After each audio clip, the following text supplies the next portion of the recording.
Medyo nagwawala na yung mga kalapati natin. Hindi pa tayo nagpapatuka. Mamaya-maya konti. Nabidyoan lang natin. Ito pa yung mga natira dun sa mga pinagsasatin ng tropa. Bali, ito lahat yan. Naka-club-ring. Yun, naka-club-ring. Ito mga commercial lang. Yun. Ganda ng araw. Woo! Huwag naman sana umulan dahil sayang ang init ng araw nagbipilad yung mga ibon natin. Ay, napakainit na panahon dahil nga maganda-ganda sikat ng araw ngayon, hindi umuulan. Kailangan na natin yata magpagupit. Pero speaking of gupit, mga siko, meron akong isang ibon dito na kailangan ko na atang gupitin, yung ating bukara. Kasi ito yung bukara natin. Ganyan ang ginagawa natin sa kanila. Ginataktak natin yung mata, gaya nga na sinabi ko dati, pati buhok sa paa, para makapag-breed sila. Ito nga, medyo tumubo-tubo na itong puti, Kasi dapat talagang kitang-kita nila yung paligid nila. Dapat nakataktak lahat yung. Pero yung isang ibon natin dito, ayan, Ito, ginupitan natin dati yan. Pero makita nyo naman, ang bilis humaba ng kanyang hair. Long hair na siya ulit. Silipin natin yung ibon. Kulang sa kanilang upuan. Yan. Kunin natin yung ating bukara. Tingnan natin kung anong itsura niya ngayon dahil nga eto mga to, kahit hindi mo nagupitin yung mga yan okay lang dahil nga kapag relax yan, bumubukad-kad naman yung kanilang balahibo sa leeg. Kaya kahit hindi na, kaya naman nilang mag-breed. Kaso ito talagang hindi dahil tingnan nyo, tinaktak natin to ngayon, wala na naman siya makita. Dahil nga medyo tumutubo na naman yung kanyang mga balahibo sa ulo. Pero yung kanyang mata sa gilid, saka dito sa kabila, nasisilayan pa rin niya. Pero kaso pag tumubo yan, talagang totaling wala na siya makikita. Ayun, natatakpan na naman yung kanyang tuka. Napakaganda nitong ating, ayun, yung buhok niya sa paa. Parang pakpak na naman, mga singin ko. Kaya kailangan na naman natin siyang i-trim. Pero dahil nga yung pair niya nagkaroon ng sakit, pinapagaling pa natin. Hiniwalay natin siya dito para hindi siya makahawa. Habang wala pa yung kanyang pair at nagpapagaling pa, wag muna natin siyang gupitin para maganda siyang tinitignan. Kasi minsan, may mga pumapasyal dito, nakikita nila yung mga ibon. First time daw nila makakita ng ganito, kaya medyo na-amaze yung mga kalapatids natin. At medyo natutuwa din ako dahil kahit pa pa nakakita sila ng ibang klase, kaya wag muna natin siyang gugupitin. Ganda nito. Sito yun, Ayan, di ba? Yung kanyang buhok sa paa medyo humahaba na naman. Medyo nagaano na naman siya, tumutubo na naman. Pero hindi pa yan yung pinaka full grown niya. Dahil nga, tingnan natin yung kanyang pak. Ayun, baka tumakas. Dito ka lang. Ayun, kapal ng buhok sa paa. Kung makikita niyo yung buhok niya sa paa, ayun, nagtututubo pa lang. Ayun, patubo pa lang yung halos nasa taas. Ayun, makikita niyo naman yung kanyang stem. Bago pa. May mga dugo-dugo pa. Ayan, ganda nito. Ang kakapal ng buhok niya sa paa, yan, medyo tumutubo na. Para makita lang ng mga kalapatids natin na may mga ganito palang klaseng kalapate.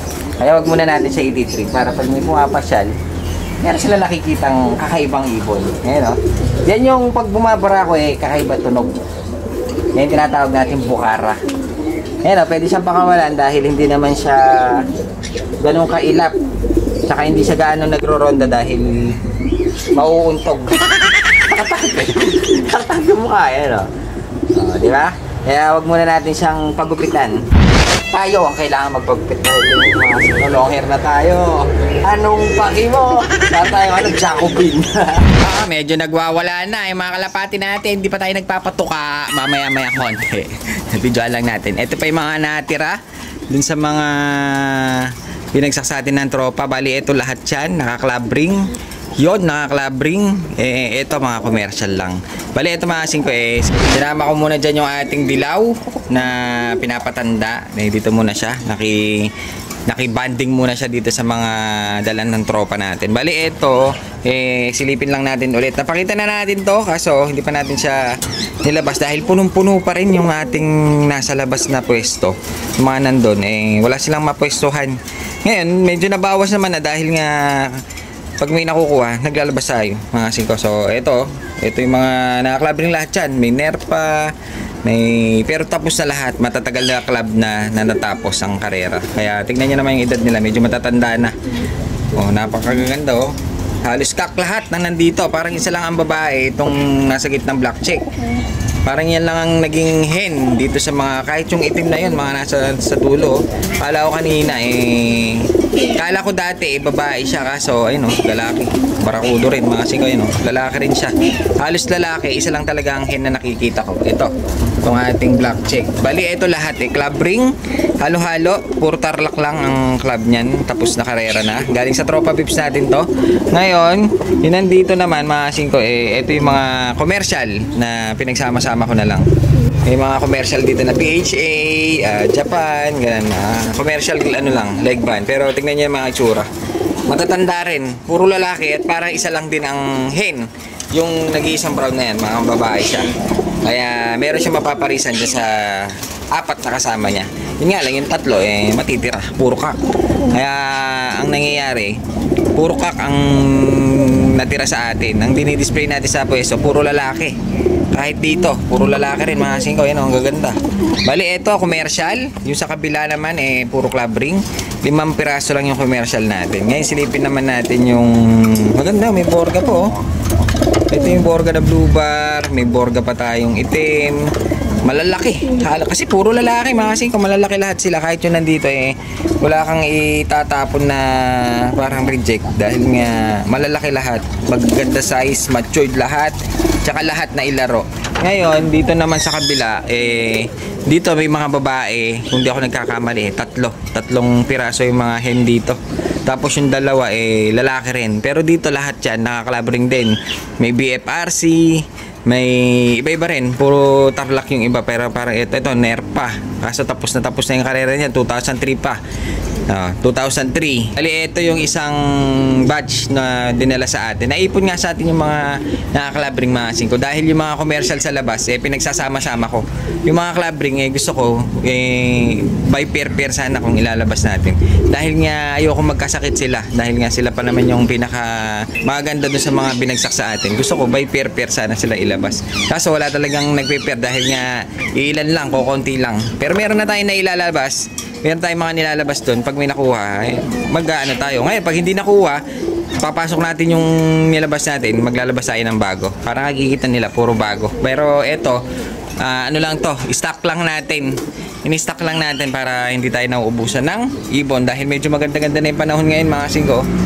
Kaya healthy mga ibon natin. Yun nga lang, hindi pa tayo nagpapatuka. Kaya pati yung mga ibon natin, tom goods na. Lalo na meron tayo nagsusubo. Ayun, malinis yung kanyang patukaan dahil nga wala pa silang kain. Kaya medyo nagmamadali tayo dahil nga sakto-sakto pag ganitong oras ang haling tapat, walang bumibili. Ganito tayo minsan oras nagpapatuka kapag hindi tayo nakapagpatuka ng umaga. So ayan, bali ito pinakita lang natin yung mga natira para alam nyo. Pwede nyong screenshot, tapos pagpunta kayo dito kung wala siya dun sa labas, pwede nyo pakita sa akin kung nandyan pa ba yung ibon na nakita nyo mga singko. So yun, bali ito yung mga ibon na natira sa atin. Ngayon silipin natin yung ano natin, yung binidyohan natin kahapon, yung naging blue bar na anak nito. Ito, nabidyohan natin ito nung nakaraan yung opal na kay Joseph Santiago, saka yung ating breeder. Dahil may anak yan na blue bar, alamin natin kung ano nangyari sa kanila. Bali, yung ating young bird na inanak nitong mga tumasin ko, dahil nga parehas silang opal, parehas silang maganda. Ngayon, yung anak niya na pinakita natin nung nakaraan na parang blue bar lang ang anak niya, wala na po siya dito. Ayun makikita nyo, wala na yung ating young bird. Malinis na yung kanilang pugad, wala na yung young bird na sinusubuan nila dahil nga meron tayong isang Tropa Pips na pumasyal sa atin galing Angeles City na si Kuya Adonis. May natataan ako dyan sa Angeles, yung Adonis na parang kay Barat.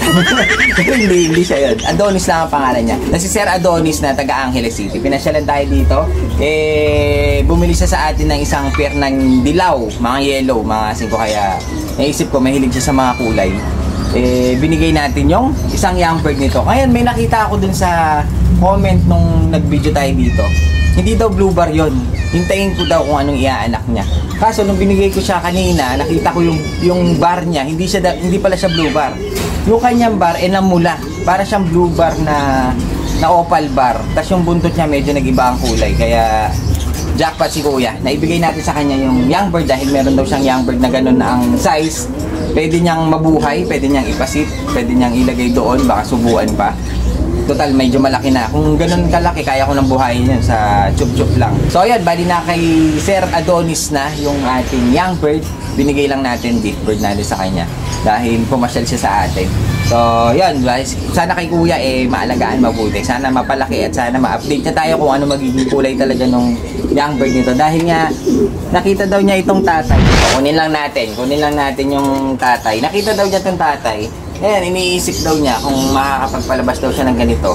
Ang pagpe-pairin daw niya pula at saka itim. Baka daw sakaling ganito. Sa tingin ko hindi niya makukuha dahil kailangan may dugo siyang opal, Andalusian o kaya mga ganitong kulay, mga bronze, bago siguro siya makapagpalabas ng ganito. Kaya ginawa natin dahil mahilig si kuya. Gusto rin daw nga niya yun Dahil mahilig si kuya sa off color, binigay natin yung young bird nito. At least, pag lumaki yun, pwede niyang gawing breeder. Meron siyang dugo nito. Pwede siyang, malaki ang chance na makapagpalabas siya ng ganyang kulay. So, yun. Alam niyo mga singko, napakasaya natin kapag ganitong marami tayong nagiging kaibigan. Ako nung nag-start akong mag-video, dati sa fancy, nung nagpa-fancy ako, marami akong kaibigan, nagpa-fancy lang. Nung pinasukan natin yung mga racing, tapos nag-vlog tayo, nag-umpisa tayo mag-vlog.